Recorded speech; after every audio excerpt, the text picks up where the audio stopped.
अस्सलाम वालेकुम friends and welcome to Ababeel.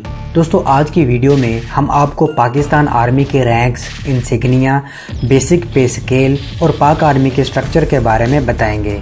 इसके अलावा हम आपको ये भी बताएंगे कि पाक आर्मी के रैंक्स एयरफोर्स और नेवी के किन रैंक्स के बराबर हैं। तो दोस्तों वीडियो एंड तक ज़रूर देखिएगा क्योंकि आपके इल्म में बहुत ज़बरदस्त इजाफा होने वाला है। पाक आर्मी में रैंक्स को 3 हिस्सों में तकसीम किया गया है, जो कि commissioned officer ranks, junior commissioned officer ranks, non commissioned officer ranks या अदर रैंक्स हैं। तो दोस्तों सबसे पहले बात करते हैं सोल्जर्स की, जिसका कोई रैंक या इंसिग्निया नहीं होता। पाकिस्तान में सोल्जर्स की बेसिक पे स्केल 5 है। इसके बाद आते हैं एनसीओ यानी नॉन कमीशन्ड ऑफिसर्स। इस कैटेगरी में सबसे नीचे लांस नैक होता है, जो कि सोल्जर से प्रमोट होकर ही बनता है। लांस नैक की बेसिक पे स्केल 6 होती है। इसका इंसिग्निया एक सिंगल स्ट्रिप होती है।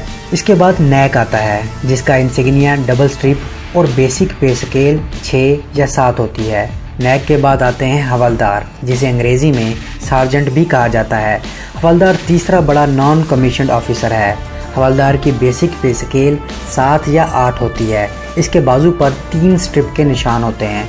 आपको बता दें कि एक हवलदार के अंडर कमांड 3 नैक होते हैं और एक नैक के अंडर कमांड 10 सोल्जर होते हैं और इन 10 सोल्जर में से एक सीनियर होता है, जिसे लांस नैक कहते हैं। इसी तरह हवलदार के अंडर कमांड 3 नैक में से एक लांस हवलदार होता है। दोस्तों लांस नैक और लांस हवलदार एजाजी तौर पर परफॉर्मेंस और अच्छे रिकॉर्ड की बिना पर कंपनी कमांडर की तरफ से बनाए जाते हैं।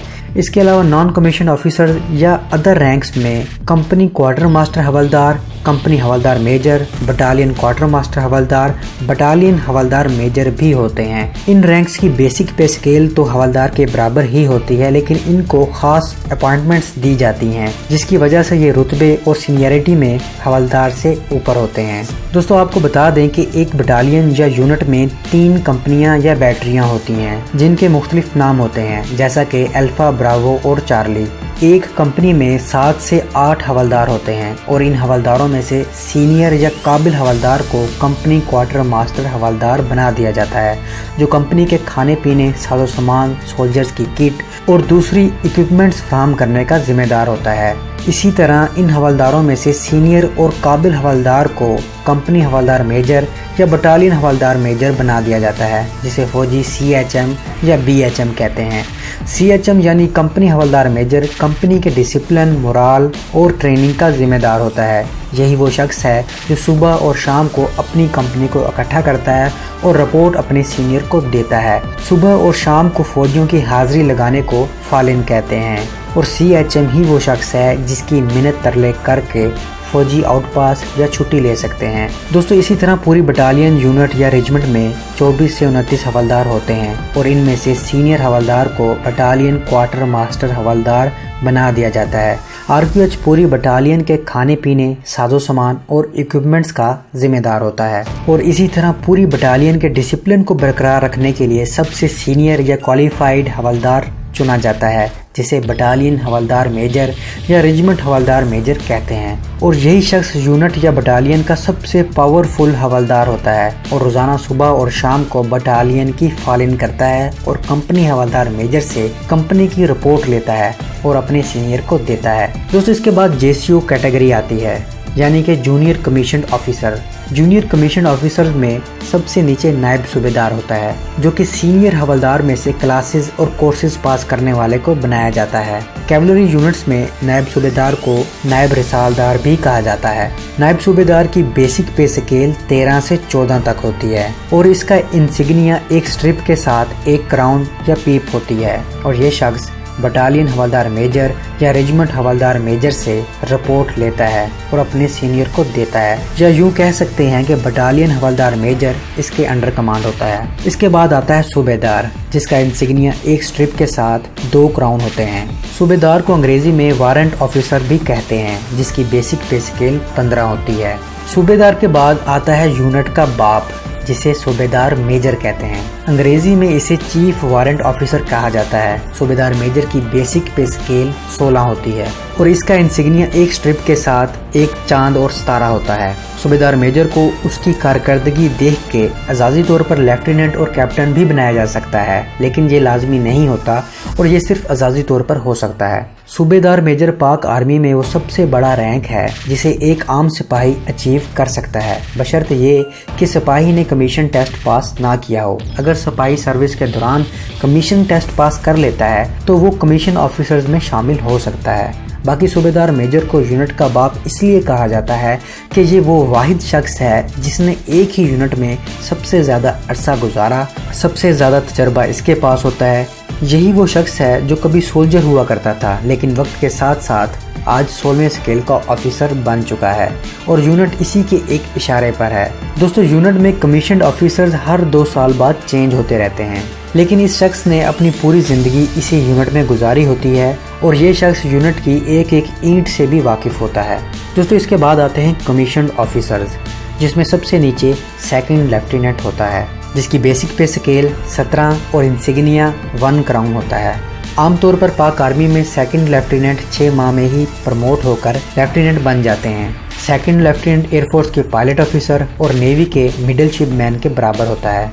दोस्तों, सेकंड लेफ्टिनेंट जब पास आउट होकर यूनिट में आता है तो इसे 1 महीने के लिए सोल्जर्स के साथ रहना और खाना पीना होता है। इसके बाद आते हैं लेफ्टिनेंट, जिनकी बेसिक पे स्केल भी 17 होती है। इनके शोल्डर पर 2 क्राउन होते हैं। लेफ्टिनेंट एयरफोर्स के फ्लाइंग ऑफिसर और नेवी के सब लेफ्टिनेंट के बराबर होता है। इसके बाद कैप्टन रैंक आता है जिसकी बेसिक पे स्केल भी 17 होती है, लेकिन ये सेकंड लेफ्टिनेंट और लेफ्टिनेंट से सीनियर होता है। कैप्टन के शोल्डर पर 3 क्राउन होते हैं और कैप्टन यूनिट में एक कंपनी को कमांड करता है। कैप्टन एयरफोर्स के फ्लाइट लेफ्टिनेंट और नेवी के लेफ्टिनेंट के बराबर होता है। कैप्टन के बाद मेजर का रैंक आता है जिसका इंसिग्निया 1 क्रेसेंट एंड स्टार है। मेजर की बेसिक पे स्केल 18 होती है। मेजर को फील्ड ऑफिसर्स का सबसे जूनियर ऑफिसर समझा जाता है। मेजर को टिपिकली ऑपरेशन ऑफिसर्स के तौर पर भी असाइन किया जाता है। मेजर 2IC यानी सेकंड इन कमांड के तौर पर भी काम करता है, यानी लेफ्टिनेंट कर्नल की गैर मौजूदगी में ये पूरी यूनिट या रेजिमेंट को कमांड करता है।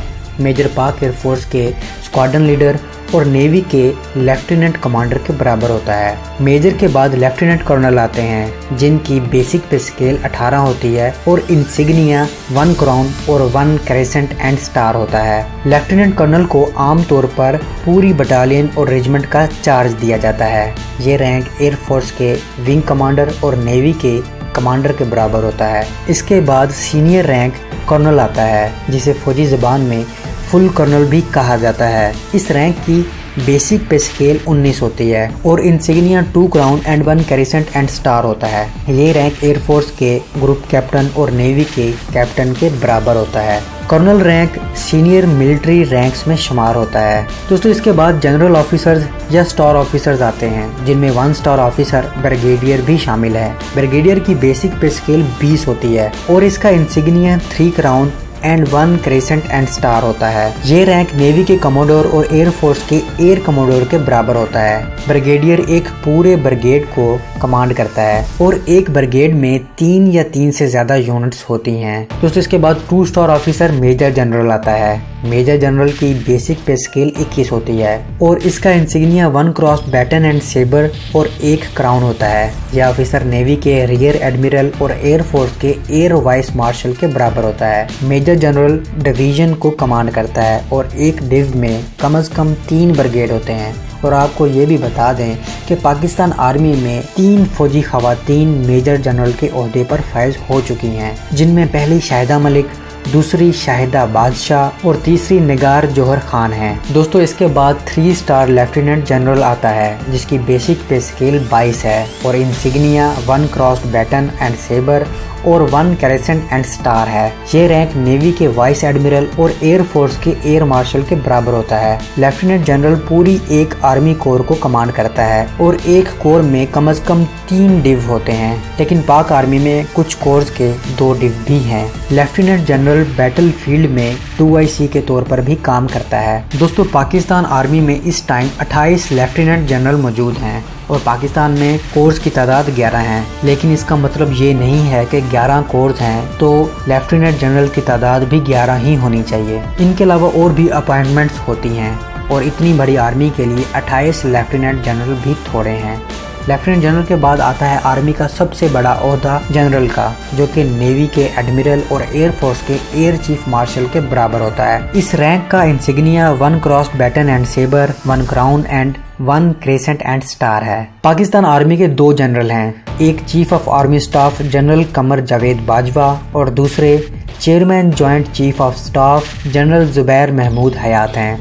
दोस्तों बात यहाँ ख़त्म नहीं होती, 4 स्टार ऑफिसर के बाद 5 स्टार ऑफिसर भी होता है, जो कि फील्ड मार्शल कहलाता है। ये जनरल से भी बड़ा रैंक है और इसका insignia 2 crossed baton, 1 crescent star और दोनों साइड पर बलूत के पत्ते होते हैं। पाकिस्तान आर्मी में अब तक एक ही फील्ड मार्शल रहा है, जो कि जनरल अयूब खान थे। अब आपके जहन में ये बात जरूर आएगी कि ये रैंक अब तक सिर्फ एक ही शख्स को क्यों मिला, बाकियों को क्यों नहीं मिला। तो आपको बता दें कि ये रैंक उन जनरल को दिया जाता है जो जंग के दौरान कामयाब लीडरशिप करते हैं और जंग में एक से ज्यादा ममालिक की आर्मी को कमांड करते हैं। अयूब खान ने वार में किसी दूसरे मुल्क की आर्मी को कमांड नहीं किया, ताहम इन्होंने ईरान और तुर्की की आर्मी को कुछ लेक्चर जरूर दिए थे और 1965 की जंग में कामयाब लीडरशिप भी की थी। तो इसलिए इन्होंने जनरल मूसा को आर्मी चीफ बनाकर अपने आप को फील्ड मार्शल के ओहदे पर प्रमोट कर दिया। तो दोस्तों उम्मीद है आपको ये वीडियो पसंद आई होगी।